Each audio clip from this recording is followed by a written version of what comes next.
بسم الله الرحمن الرحیم. د رازدار آفیشل پښتو شاعرۍ د چینل ملګرو، په پښتو ادب مینو او پوهانو ته زه فضل سبحان د ډیر احترام پیرزونې وړاندې کوم. السلام علیکم ورحمت الله وبرکاتہ. ګرانو ملګرو، دا یو سیاسي دعا د هغه شهیدانو په تربت فاتحه ده چا چې د دې خاورې په حرمت خپل ځان قربان کړی دی او د هغو اولاد اوس هم په هر ډګر په دې وطن ننګ کوي او د هغه بې ضمیرو په مخ څپېړه ده د چا په حصه کې چې د فرنګي خدمت او اطاعت وو او د هغو اولاد اوس هم په ضمیر فروشۍ کې لګیا دي او د هغه رب العالمین په نوم دعا ده چا چې د دې وطن مخکې هم حفاظت کړی دی او اوس هم د اغیار د سازشونو نه د دې ملک حفاظت کوي. اے زما خالقه ستا جهان کې رسوا کیږو مونږ، اے زما خالقه ستا جهان کې رسوا کیږو مونږ، ته مو مددگار شي کني لاړو فنا کیږو مونږ. نن په پاکستان کې غیر چاپیره سازشونه دي، جوړ تر قتلګاه شو بس د وینو سیلابونه دي، ستا د شهیدانو رسوا شوي ارمانونه دي او رهبر زمونږ اوده دی د کشتۍ سواره ډوبېږو مونږ، ته مو مددگار شي کنې لاړو فنا کېږو مونږ. ای زما خالقه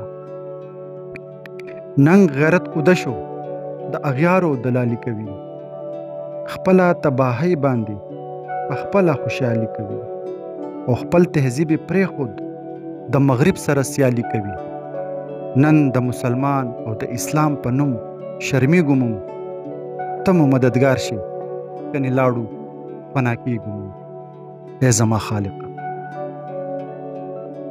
واړه عالمان زمونږ په خپلو کې انختی دي، هر جاهل د کفر بلته بیا نیولې ګوتې دي او نیمې کافران کړل او دا نیم د اسلام وتې دي. نن د دوی د لاسه د خپل دین نه لرې کېږو مونږ، ته مو مددگار شي کنې لاړو فنا کېږو مونږ. ای زما خالق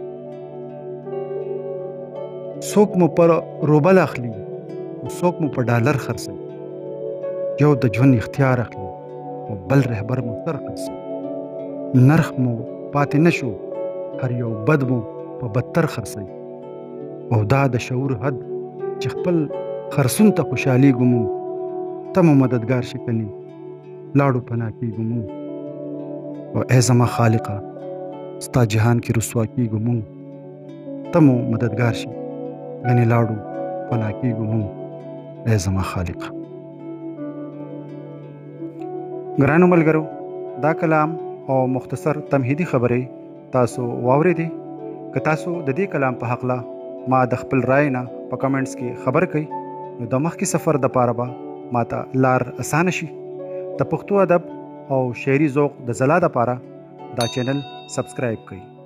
بریالي اوسئ.